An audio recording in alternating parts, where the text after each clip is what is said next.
Here's I'm going to show you how to put anything in perspective view using Photoshop.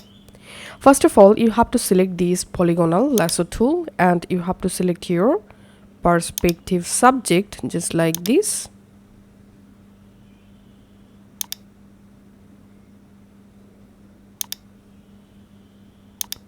And after that, open the image, which image you want to put into perspective view.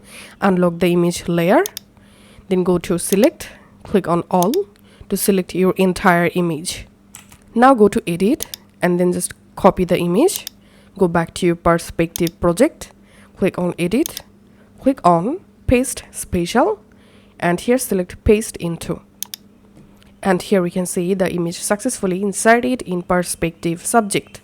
Now press Ctrl T and you can easily resize your image just like this.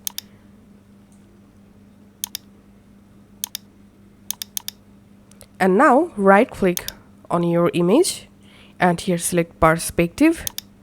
And now all you have to need using these options, you can make the image perspective just like this.